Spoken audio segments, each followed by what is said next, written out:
Shalom to all the Jews and Gentiles alike, sending a strong Shalom to the children of light.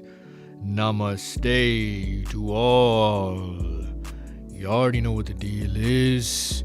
We're going to give all praise, honor, and glory to the Most High, our power, to 𝐁𝐨𝐬𝐬, the Great Spirits, the All Parents, down into our Father Universe, Yahuwah Sabaoth, Anu Kased, Wakanda, Hawa, Yahadonai. Acknowledgement to our earthly mother, and acknowledgement to our elder brother, Yahushua HaMashiach, 𝐷𝐢𝐻𝐸 Isa, Matzah the Lamb, Yesiah the Messiah, Yahusha, the Lion from the tribe of Yehuda, the one the world calls Jesus Christ. So today we discussing the Eightfold Way, or the Noble Eightfold Path. We can call it the Way of Liberation, but let's get into it. We're gonna hop right into it. We're gonna go into the 8th light picture superscript. Thou shalt be the wisdom. And we're gonna go to 227 on page 65.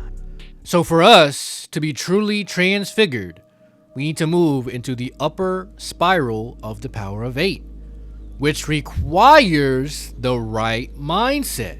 Siddhartha Gautama Buddha, in one of his first teachings after enlightenment, defined key methodologies for conscious awakening, which have been called the Eightfold Way, or the Way of Liberation. As recorded in Buddhist text, it is seen as the way to break the karmic links and to move beyond the realms of reincarnation, or simply to accomplish our spiritual mission in life and to exist in a life beyond suffering and pain. The Eightfold Way, or Noble Eightfold Path, is a pathway to marshal the soul to receive higher knowledge through a state of mind which is ultimately a state of positive entanglement within the conscious non-local fields of higher wisdom. The first one, right view. This is the essence of true wisdom. It is a view that everything can be known from a clear perspective of truth. It starts in viewing the world by the true overview effect, but also must include the Christian as well as the Buddhist knowledge that death is not the end of life. With wisdom, we gain the ability to see clearly beyond the illusion of life, helping us to make the right decisions. The view includes a clear vision of past, present, and future Let's run that back. With wisdom, we gain the ability to see clearly beyond the illusion of life, helping us to make the right decisions. The view includes a clear vision of past, present, and future events, as well as higher levels of the cosmos. Right? We talked about last video that it goes deeper than just past, present, and future. Right? Those 9 time cells, as well as higher levels of the cosmos from our overself reality. Number 2, right intention. Wisdom tells us that we need to set our intentions if we are to live and fulfill our mission in life. Although each person's mission is unique, our intention should always be how best we can serve all humanity in all life. Setting that intention brings forth the gifts and powers of the Holy Spirit into our lives. Pause. Let's go get a precept out the first superscript. Thou shalt be the light. Let's go to 255. Within each soul is the vibratory consciousness of the living light that works within the body, mind, and spirit, and within each realm to attain complete fusion with the divine. Individually, it is the overself who organizes and chooses which local systems it desires to operate within. Each soul is given an assignment or mission as it enters a planetary body through birth. Let's go back to the 8th superscript. Number 3, right speech. The Indian statesman and philosopher Gandhi said, "Your beliefs become your thoughts become your words become your actions become your habits become your values become your destiny." With wisdom, we realize that it is not just what we say, but what we think and believe. That is the thoughts behind our words, which are important. JJ out here with these typos, man. You better release the 10 superscript. It better come out on time. Higher evolution gonna make you put it out here playing. Anyway, so we must begin to think and function on higher levels of unity consciousness. Then as we speak, we say words inspired by spirit. Let's get a quick precept out the Bible, the good old Bible. Let's go to Matthew 12, verse 34. And it reads, "O generation of vipers, how can ye, being evil, speak good things? For out of the abundance of the heart, the mouth speaketh." Back to the 8th superscript. Number 4, right action. This key also speaks to the 8th commandment, "Thou shalt not steal." Here, it is clear that actions have direct effects. In the East, this is known as karma. We need the wisdom to understand our actions and how they are affecting everything around us. Making the right choices allows us to move into harmony with wisdom, love, and compassion to manifest positive actions in this world. Let's get another precept out of the first light picture superscript. Let's go to 150. Our local space-time construct is formed from the blueprint of the Elohim, but based on a 24-dimensional reality. This means whatever you are doing right now is also connecting and affecting other dimensional realms. Your thoughts and also your actions are all part of the multi-dimensional reality. You are just unaware of it. You are also unaware of how other realities are affecting you. Back to the 8th superscript. Number 5, right livelihood. Wisdom is she who provides us the knowledge that can guide us at every moment of our lives. This is not just about the livelihood equated with a job or position, but how we live consciously in the world. Each soul must learn to distinguish between the consciousness that resides in the reductionistic rational mind and that of the higher body. With the right understanding, we can begin to live as eternal beings.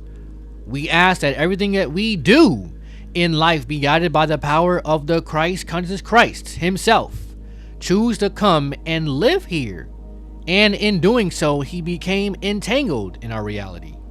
He walked amongst mortal humans, although he was of a greater evolutionary continuum. Let's get a quick definition out the keys for the word Christ here. All right. Christ, the Father's Son who begins, realizes, and consummates the divine plan of the Father in the worlds of the Adam Kadmon. in terms of the physical universe of eternity. The Christ is the redemptive vehicle used to make God's children partners in the anointed sonship of light, fully capable of spiritual work in the Father's mansion worlds of higher intelligence. For those affected by the fall, the Christ comes to restore the image and similitude, the image and likeness, right? And likeness is all about thoughts, right? For those affected by the fall, the Christ comes to restore the image and similitude that was lost, and to open the threshold gates to the actual garment of light that man is to put on if he is to attain the level of the original Adam Kadmon. Number 6, right effort. We need to move in a direction that oh my goodness. Oh my goodness. Oh, oh man. Woo, baby. The higher evolution is pushing him to get these out as fast as possible. Goodness gracious. We need to move in a direction that supports our mission goals and our soul growth. Higher wisdom grows us in the direction we need to go to fulfill our mission and avoid being sidetracked by the many illusions and temptations we are confronted with daily. Without higher wisdom and insights provided by the Holy Spirit, all our efforts could turn to nothing. Let's get a precept out of the second light picture superscripts. Thou shalt be the image. Let's go to 491. In our reality, it is easier for us to pick up on the local thought forms under the control of the experimental forces. Yet, because of our image and similitude structure, we can directly reach out to the highest levels of thought. A higher stream of divine thought shrouded in compassion is already flowing into our local life space, which leads us directly to a place where the integrity of the thought forms can take us to new dimensional realities. 493. If we pick up on the similitude signals, we will be consciously directed away from self-will to the divine will, and reestablish our original greater knowingness. Therefore, for each of us, there needs to be an image unification with the similitude that provides a consciousness linkage, not only with our overself, but also with the advanced realms of the higher evolution. This consciousness upgrade introduces not only greater thought forms for the evolution of the soul, but our ability to function on every level of reality, including our understanding of future science, so our species can realize its true higher identity image within the greater universe. Number 7, right mindfulness. The rational mind uses logic, and it is often influenced by the emotional body. We need to use a higher consciousness and be aware of our presence and our purpose at all times, and how we are affecting the world around us. The knowledge of how to move forward or go back to say yes or no, or say nothing is insufficient unless we are working with the higher conscious field of light. And let's go right back to the second light picture superscript. 496. Consciousness must be raised before our physical bodies can ascend. Yet the changing of consciousness confronts the human intellect and is overwhelming for the emotional body. These divine thought forms of higher wisdom and knowledge, consequently, cannot be reached with the ego mind, but with divine grace and a mind reflecting the unconditional love-powered emanations. Number 8, right concentration. With higher wisdom, we know infinite worlds exist, as our mind is taken off this spatial dimension into the heavens. Yet if we leave the planetary system, we may soon return, as true spiritual work is family work, as we are part of a collective mind, and integral to collective ascension. Although some may see it as focusing on higher states of consciousness as individuals, it really is unifying collectively our mind to the mind of the family of light that is being made ready for the day of graduation. And let's get another precept out of the first light picture superscripts. Let's go to 337. When Adam and Eve reestablished their balance with the Elohim and the original thought forms of life through what historically is called the coming of the Messiah, we also reestablish the connection with the original Father and restore our connection to the divine mothering supermatrix. The age of graduation from this program of life into the reestablishment of the divine Trinity balance is at hand as we become part of the quadrinity. Back to the eighth. Through this process of the eightfold way, the experiences of soul growth align with the conscious field by means of love, wisdom, and service. Yes, this direct spiritual centering within the conscious field is very difficult to maintain because of the world around us, as thought forms slip back into the layerings of the physical neurological activity within the normal separated mind. This is what Christ meant when he said, "The spirit is willing, but the flesh is weak." And that is why we gotta stay in these scripts. We gotta keep eating. We gotta keep going. That's why we not gonna listen to what the Gentile is saying how you gotta make this much money, you gotta do this, you gotta do that, you gotta have at least this car, oh, you not making enough, and this and that and the third, why you not doing this, why you not doing that, oh, you're weird, oh, you're goofy, oh, you're a nerd, nah, we cutting those thought forms up into pieces. We cutting it up like Demon Slayer. We gonna flame on like Johnny Storm, like the Human Torch, and we gonna blast off out of here, off this spatial dimension, not dwelling on the things of the earth. That's gonna be it for this video, for this lesson. Hopefully you got something out of it. You were edified. You ate good. You had you a snack out the pantry closet. You had some dinner. It was bussin'. And that's gonna be it. I say shalom and stay strong.